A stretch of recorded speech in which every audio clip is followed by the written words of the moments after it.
Alors là, comme tu le vois, je suis pas tout seul, je suis accompagné de Jérémy aujourd'hui. Jérémy Bière. Salut Jérémy. Salut. Je suis vraiment ravi aujourd'hui de te rencontrer. Moi aussi, ça faisait longtemps. Du coup, l'objectif de cette interview, c'est qu'on puisse un peu parler de ton parcours. Ouais. Je sais que là, tu as plus de 1000 abonnés, tu es à 1300. 1300, voilà. Donc l'idée, en fait, c'est que comme en fait, mon audience, on a à peu près la même audience, enfin, des gens qui veulent, type entrepreneurs qui veulent en faire grandir une chaîne YouTube. Autour de la création de contenu. Voilà, autour de la création de contenu. Et finalement, l'objectif, c'est que on essaye on leur partage des conseils par rapport à ces sujets-là. C'est ça, voilà. ouais. Donc je te laisse te présenter du coup. Ok, pour ceux qui me connaissent pas ou ceux qui me connaissent, moi c'est Jérémy BR, ça fait quelques années, je compte plus, que je travaille sur le web. J'ai fait plein de trucs, je suis pas un dinosaure du web, mais j'ai fait plein de trucs. Et je sais pas si tu veux que je parle particulièrement de mon parcours, si tu veux que je parle de ça. Ouais, pourquoi pas. On va attaquer mon parcours. Moi, en premier temps, j'ai fait quoi? Au tout début, en fait, j'ai fait du marketing de réseau, j'ai fait du MLM. Ensuite, j'ai touché à la vente physique. Pour rentrer très peu dans les détails, ensuite, je me suis lancé dans l'e-commerce. J'ai testé plein de business. J'ai monté un de mes plus gros business qui a super bien tourné, qui marchait super bien, qui était sur du consulting autour de la pub Facebook, qui tournait à plus de 5K par mois. Du coup, c'était vraiment un business super cool que j'ai décidé d'arrêter pour un peu avoir du renouveau. Généralement, s'il n'y a pas mes cheveux qui m'arrivent dans la gueule, c'est ce qui arrive quand on a 18 ans, on recherche du renouveau. C'est comme la crise de la quarantaine, la crise de la 18aine, c'est un peu la même chose. Et du coup, j'ai fait, ok, on va se barrer de ce business et on va lancer quelque chose qui a totalement rien à voir. Du coup, j'ai commencé à parler, j'ai commencé à faire mes premières vidéos YouTube, là où je parlais de marketing web, je parlais de concrètement ce que j'apprenais sur l'entrepreneuriat. Et au fur et à mesure du temps, je me suis spécialisé dans le référencement YouTube, dans vraiment comment tu crées du contenu sur YouTube, comment tu attires une audience de qualité, comment tu peux en vivre. Je commence à dégager des revenus à partir de ça. Puis en parallèle, j'ai 2-3 autres business. Du coup, je pense que je vais vous parler de tout ça. Et écoute, c'est super intéressant ton parcours. Donc comme on le voit, en fait, tu as essayé plein de choses. Du coup, finalement, tu as une vue sur plein de business différents et tout. Au final, tu as choisi la création de contenu. Pourquoi ? Parce que c'est quand même le modèle le plus simple pour créer une relation long terme avec son audience, pour vraiment apporter de la valeur, pour avoir un impact et même pour faire des rencontres dans sa thématique. Voilà. Simple fait de créer du contenu, ça t'ouvre plein de portes. Et c'est aussi... En fait, c'est une part de CV. Genre, tu peux pas... disons que demain, n'importe quoi. Genre, disons que je vais faire un truc qui n'a rien à voir. Ça n'a pas le même impact de dire, ok, sur les 6 derniers mois, j'ai créé 160 vidéos, que de dire, sur les 6 derniers mois, j'ai fait plein de publicités Facebook. Tous les matins, j'actualisais mon dashboard, je regardais si je m'étais pas fait bloquer. Tu vois, ça n'a pas le même impact. Du coup, c'est pour ça que la création de contenu, selon moi, c'est vraiment le top. Et ouais, c'est super intéressant ce que tu dis. Donc moi aussi, en fait, je me suis lancé par rapport à cet aspect-là dans la création de contenu. Parce qu'en fait, tu construis finalement une machine, en fait, qui va te suivre, en fait, si tu crois vraiment en ton projet, c'est le but. C'est que, au final, ça va te suivre tout au long de ta vie. C'est un truc qui t'appartient à toi, tu vois. Tu as créé une relation de confiance avec ton audience. Donc aujourd'hui, par exemple, on regarde des créateurs aujourd'hui qui ont vraiment percé dans le domaine. En fait, peu importe ce qu'ils font demain, en fait, on sait qu'ils auront leur audience derrière, qui vont les suivre dans leur démarche, tu vois. Donc c'est vrai que c'est super intéressant. Moi aussi, je te rejoins pas mal sur ce point de vue. Mais du coup, tu vois, moi souvent quand je parle de se lancer aujourd'hui sur YouTube en 2020, il y a souvent cette objection qui vient, mais est-ce que c'est pas trop tard aujourd'hui sur YouTube ? Est-ce que finalement c'est pas saturé de se lancer sur YouTube ? Est-ce que c'est une bonne idée, tu vois ? Donc je te laisse finalement partager ton expérience par rapport à ça. Ça, c'est l'objection vraiment qui vient tout le temps. C'est je vais pas prendre des pincettes. Je pense que l'objection, c'est trop tard, c'est de la connerie. Parce que tu regardes en 2016, on disait exactement la même chose. On disait déjà, est-ce que YouTube c'est trop tard ? La vérité, c'est qu'actuellement, tu as des créateurs de contenu, ils sont lancés il y a 6 mois et ils arrivent à générer des revenus. Je t'assure que je parle pas de moi, mais il y a plein de créateurs qui se lancent vraiment récemment, qui arrivent à générer des revenus. Du coup, pourquoi pas toi, tu vois ? En 2016, on disait déjà qu'il était trop tard. Ok, c'est de plus en plus dur, c'est comme tout. La vérité, c'est que si tu veux le faire, tu peux le faire. Et pourquoi ce serait trop tard de se lancer sur YouTube ? Bien sûr que tu peux attirer du trafic. Selon moi, c'est ça. Ouais, je suis tout à fait d'accord avec toi. Et je pense qu'il y a aussi, tu vois, au final, l'autre fois, on en parlait d'ailleurs à la réunion avec Antoine BM, c'est que on disait en fait que finalement, il n'y avait pas de thématique saturée, mais c'était plus un angle d'attaque qui est saturé, tu vois. c'est que là, je te donne l'exemple de l'immobilier, tu vois, comme c'est un domaine que je connais bien, j'ai créé pas mal de contenu autour de ça. Ce qui se passe, c'est que la plupart des créateurs dans ce domaine, en fait, ils vont te promettre un peu la lune, tu vois. Ils vont te dire, mais tu vas investir, t'auras plus rien à foutre, ce sera en mode retraite au bout de quelques années, tu vois. Ouais. Et du coup, le problème, c'est que à chaque fois que t'en as un qui se lance, il va avoir du mal à se démarquer parce que t'as tellement de personnes qui ont fait des promesses énormes, tu vois. Et du coup, forcément, les gens derrière, ils connaissent ça, ils suivent ça depuis longtemps et ils sont déçus, tu vois. Parce que quand ils se lancent vraiment dans le truc, ils voient qu'en fait, ça correspond pas du tout à ce qui était promis, tu vois. Et du coup, rien que le fait, en fait, d'être un petit peu réaliste, d'ailleurs, là, j'en ai suivi un, d'ailleurs, qui s'est lancé récemment dans l'immobilier.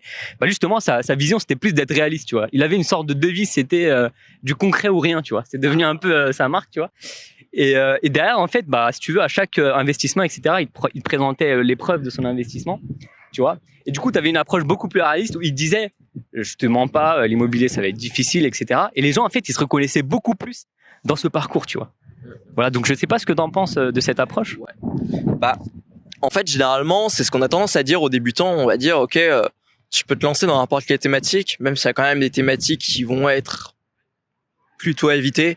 Je te conseille pas, si tu te lances, de devenir un énième coach en séduction ou un énième mec qui va parler de web marketing en te promettant la lune, ou de mec qui va te promettre l'immobilier, tac, tu vas vivre sur un yacht jusqu'à la fin de ta vie grâce à tes rentes de tes 25 appartes dans le Loir-et-Cher. Tu vois, je vais pas te dire de faire ça. Ce que je vais plutôt te conseiller, ça va être de concrètement te lancer avec une approche qui va être différente que les autres. Mais le problème, c'est que tu vois, on a tendance à dire ça aux débutants, mais ça veut rien dire. Genre, c'est quoi cette phrase sortie nulle part trouve une approche différente que les autres. Ça veut dire quoi cette connerie? La vérité, c'est quoi? C'est que comment tu trouves une approche différente des autres? Il y a plein de manières. Mais moi, une des manières avec lesquelles j'aime bien l'expliquer, c'est les archétypes. En gros, on a des archétypes de personnalité, des angles d'attaque. Je sais pas, par exemple, toi, tu me sembles être quelqu'un de rationnel, tu vois. Travaille dans l'informatique avant, tu me sembles être quelqu'un qui va droit au but, qui est rationnel, qui 1 plus 1 égale 2, tu vois. C'est très concret. Ça, c'est ton archétype, par exemple. Ou l'archétype, je peux regarder quoi? Je peux regarder ton âge, je peux regarder la façon dont tu t'habilles, tu vois. Je me dis, ok, c'est un mec cool qui porte des chemises à fleurs, des chemises à fleurs, tu vois. Ça va être tout un archétype, et tu vas remarquer que dans certaines thématiques, il y a un archétype qui est beaucoup plus développé. Tu vas prendre le web marketing, sérieusement, on se ressemble tous. Voilà, c'est ça. Au final, on devient des clones, en fait. Après, on devient des clones. T'as juste à regarder dans le web marketing, il y a combien de mecs qui ont les cheveux courts, qui ont un petit dégradé, qui ont les cheveux courts, qui vont être qui vont être d'origine française, tu vois, et qui vont te parler du web marketing en te promettant la lune. En fait, à tout le monde, tu vois. Et le simple fait d'avoir soit une gueule différente, des origines différentes, une manière de parler différente, des idées différentes, en fait, c'est ça qui va te différencier. Et du coup, pour les archétypes, t'as quoi? En fait, c'est simple. T'en as plusieurs. Par exemple, t'as le mec drôle. C'est ce qu'on a toujours vu, par exemple, dans les podcasts anciennes, pas les podcasts audio, mais les podcasts Cyprien, Norman, Squeezie, tout ça. C'était le mec drôle, le mec qui allait parler fort et qui était drôle. T'as quoi d'autre? T'as le mec romantique. Le mec romantique, ça va être jouant, tu vois. Si t'es un mec, naturellement, on vient te voir et on dit putain, toi t'as une tête de romantique, joue là-dessus parce que ça va montrer en fait tout ton personal branding et c'est ça qui est cool. Et t'as plein de personnalités que tu peux montrer comme ça. Tu peux montrer le mec un peu casse-gueule, le mec qui va tout le temps soirée, qui va tout le temps faire des conneries. Enfin, tu peux montrer plein de trucs. Au final, le truc c'est d'avoir juste une personnalité, un archétype qui te correspond, que t'aimes et qui est vraiment toi, et de l'exploiter dans ta thématique qui est différente de ça, du coup. Je suis vraiment d'accord avec ton approche. En fait, ce que moi je constate, c'est que quand on veut se lancer sur YouTube, on a tendance, en fait, on a une certaine personnalité, on a tous une certaine personnalité. En fait, on a tendance à vouloir à être dans la norme, en fait. Tu vois, on se dit, finalement, c'est plus rassurant d'être dans la norme, tu vois. Je vais éviter d'utiliser mes expressions, mon style différent, je sais pas, mes références, ce genre de choses. Alors que justement sur YouTube, les gens, ce qu'ils recherchent, c'est vraiment ça en fait. C'est la particularité, c'est l'unicité en fait. Et moi, je pense que plutôt que de camoufler ces différences, il faut les mettre en avant, tu vois. Et donc là, comme tu disais, moi, je suis plutôt de type rationnel, un peu cartésien. Et c'est la réalité. Ça se ressent aussi dans mon contenu. C'est que je vais beaucoup aimer parler chiffres, tu vois. Du genre, je vais commencer à faire des tu sais, par rapport à l'algorithme YouTube, je vais te faire des analyses chiffrées, etc. Comment monitorer cette stat-là, tu vois. Et je pense que les gens aussi, ils apprécient ça dans mon contenu. C'est cette approche différente, en fait, par rapport à ce qu'on voit d'habitude, tu vois. Cette approche un peu analytique, entre guillemets, tu vois. Donc, non, c'est intéressant comme point de vue. Et du coup, moi, je voulais te parler d'un autre sujet aussi. Comme on disait tout à l'heure, donc toi, tu as su rapidement, en fait, te développer sur YouTube, acquérir une audience rapidement en quelques mois, il me semble que tu as fait ça. Et du coup, maintenant, le point, c'est de savoir finalement quelles actions en fait mettre en place pour pouvoir faire grandir rapidement sa chaîne. Je pense que c'est un sujet qui intéresse le plus grand nombre aujourd'hui sur YouTube. Quand tu vois en fait, gagner des abonnés, je pense à un volume de recherche hallucinant, tu vois. Et du coup, voilà, je me disais si tu avais quelques conseils en fait par rapport à ça, par rapport au fait de gagner plus d'abonnés sur YouTube. Ouais. Comment avoir peut-être, je sais pas, ces 100, ces 1000 premiers abonnés sur YouTube. Comment t'as fait toi? Quels conseils tu peux partager? Ok, carrément, je vais pas te dire ce que je conseille, je vais plutôt te dire moi ce que j'ai fait, parce qu'au final c'est le plus pertinent. Je pense qu'il y a plein de méthodes, notamment, en fait le principal c'est d'aller chercher ces 100, 200 premiers abonnés, parce que c'est ce qui va activer du levier sur ces vidéos. On a plein de méthodes, t'as une méthode classique, ça serait d'aller un peu comme dans les articles invités, dans le blogging à l'ancienne, un peu comme ce qu'on fait actuellement en fait. C'est un peu des interviews, des articles invités en fait, ça peut être des vidéos invitées. C'est une bonne manière d'avoir ses premiers fans. Ouais. Personnellement, moi c'est pas un truc que j'ai fait, c'est pas forcément le modèle que j'apprécie le plus parce que c'est pas forcément le type de contenu que je consomme. Moi, ce que j'ai fait plutôt, il y en a qui appellent ça le parasitage. Moi, j'appelle ça une technique de filou. En gros, ça va être simplement d'être omniprésent dans les commentaires de ses concurrents et des gens populaires dans sa thématique. Tu crées du contenu. Tant que tu as du contenu intéressant dans ta chaîne, tu vas optimiser le nom de ta chaîne YouTube. Par exemple, au lieu d'avoir, par exemple, Arslan, je sais pas quoi, tu vas mettre ton nom, tiret, ta thématique. En plus, ça va optimiser le SEO de ta chaîne. Ouais. Du coup, par exemple, Nayani, les papillons d'eau douce. Je sais pas, tu dis une connerie. Ta thématique. Et en gros, tu vas aller sur les vidéos de tes concurrents qui sortent plutôt, en fait, le top. Moi, c'est pas trop un truc que j'aime faire, mais si j'aurais vraiment voulu faire le truc au top, c'est comme ça qu'il faut le faire. T'actives les notifications. Ouais. Et dès que la vidéo sort, tu la regardes et tu vas dire un truc vraiment intelligent, tu vois, par rapport à ça, et tu vas essayer d'aller en top commentaire. Du coup, comment tu fais pour aller en top commentaire? Tu peux faire une timeline de la vidéo, par exemple. Ça, c'est vraiment le classique, mais ça marche à tous les coups. Ce qui va être intéressant aussi, ça va être juste de mettre, par exemple, ton commentaire en gras. Moi, je le fais à chaque fois, comme ça ressort. T'es directement visible, ouais, comme ça. C'est ça, ouais. Ce que tu peux faire, alors je sais pas si ça marche, moi je l'ai pas fait, mais j'ai pensé il y a 2 jours. Du coup, c'est pour ça que je le dis. En gros, si tu as plusieurs comptes YouTube, en soit tu pourrais liker dès que ta vidéo sort. Dès que la vidéo du concurrent sort, tu vas lâcher un commentaire, tu likes le commentaire avec ton propre compte, et par exemple si tu as 10 autres comptes, tu vas avec chaque compte lâcher un like sur ton commentaire. Comme ça, il va directement aller taper en TC, en top commentaire. Et c'est une manière classique de le faire. Personnellement, moi, je suis pas non plus un hardcore là-dessus avec 10 comptes pour aller mettre des likes partout. Sinon, on peut solliciter nos proches, leur dire à maman. C'est ça, ça. À 18h50, il y a un mec qui sort des vidéos tous les jours. Du coup, va liker mon commentaire. C'est pour la bonne cause. C'est franchement une bonne stratégie. C'est une bonne stratégie qui marche bien. Certains, ils vont trouver que c'est du parasitage. Certains, ils vont se dire non, mais qu'est-ce qu'ils vont penser de mes concurrents? Ils vont se dire oh putain, encore un mec qui me fait chier à lâcher des commentaires sur toutes mes vidéos. La vérité, c'est qu'on s'en fout. On s'en fout, tant mieux. Tu vois. Du coup, c'est vraiment moi la technique avec laquelle avec laquelle j'ai eu mes premiers abonnés. Okay. T'as une autre technique aussi, c'est d'aller taper les vidéos populaires dans ta thématique. Moi, je sais plus sur quelle vidéo j'avais fait ça, mais vraiment des vidéos populaires qui ont plusieurs centaines de milliers de vues sur le business online. Et je suis allé voir du coup les commentaires qu'il y avait. Je les ai classés les plus récents. J'ai regardé toutes les questions que posaient les gens, toutes les questions qui n'étaient pas répondues, et j'ai fait un commentaire vraiment intelligent par rapport à ça.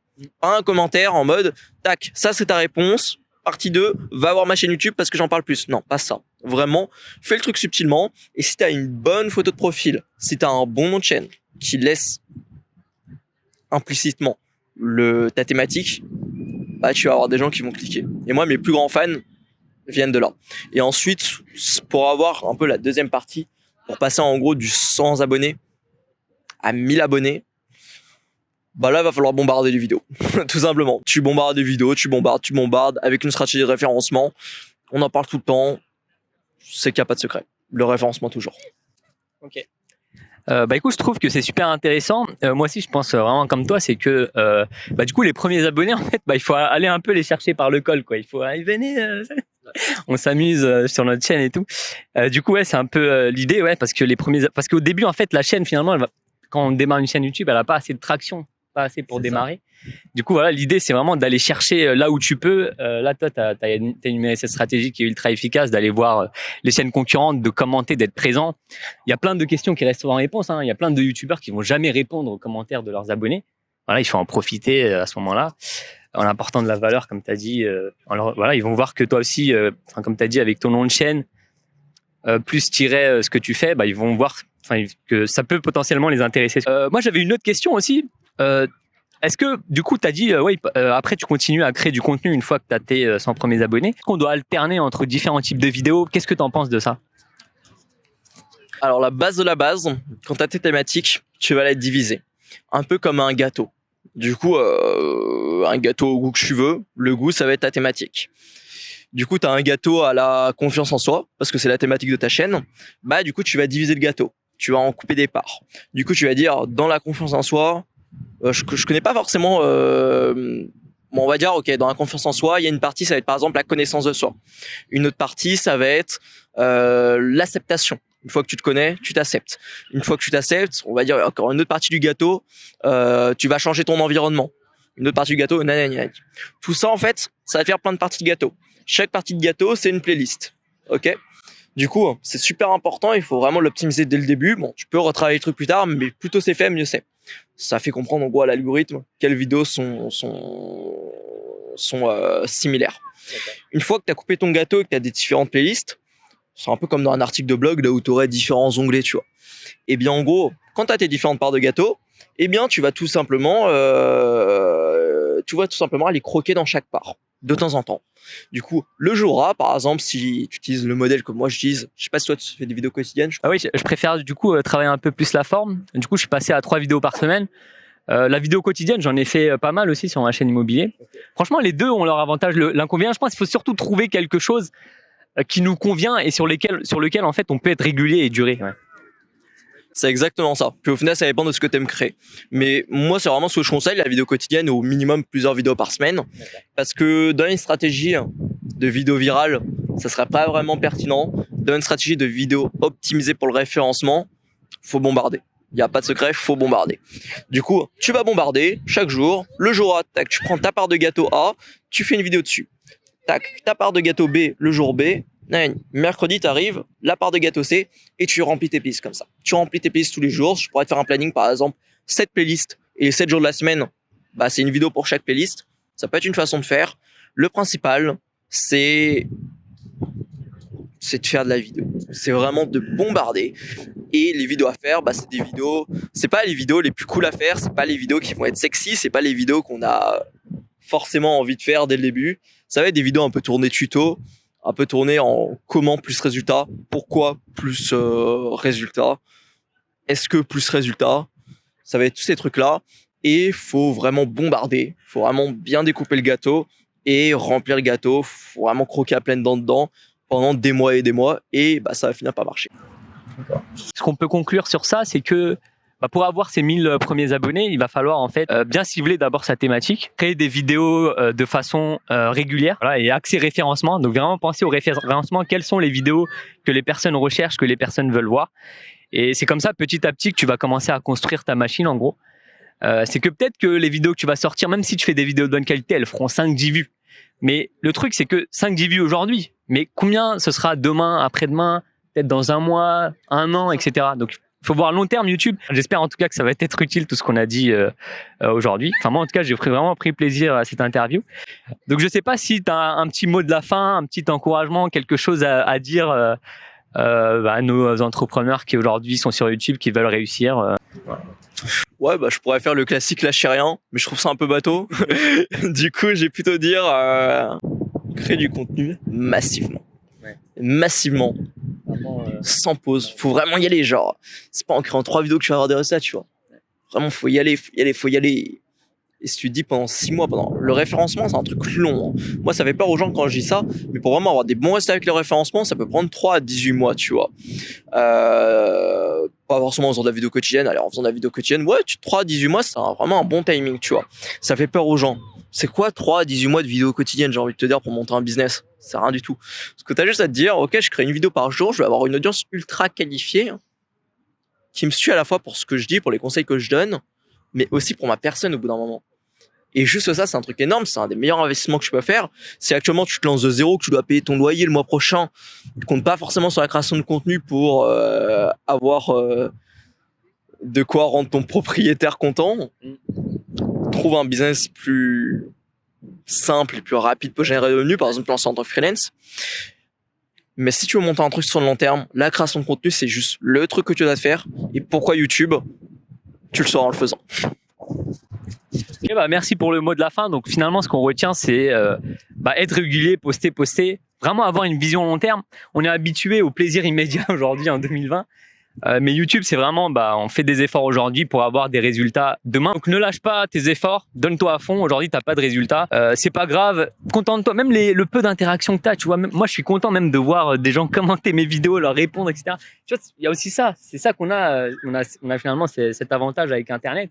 Même si on génère pas encore de revenus, on a quand même ce contact avec l'audience, voir qu'on est utile chaque jour en produisant même une vidéo, elle fasse quelques vues, elle fasse 10 vues. Mais 10 vues, c'est 10 personnes. Tu regardes, t'imagines là, c'est comme si 10 personnes devant nous nous écoutaient parler, tu vois. Donc je pense qu'il faut plus voir ça en fait, derrière les vues à des personnes, d'accord. Donc pour ça, voilà, continue à te donner à fond, continue à travailler et une vision long terme et Inch'Allah, tu vas percer quoi.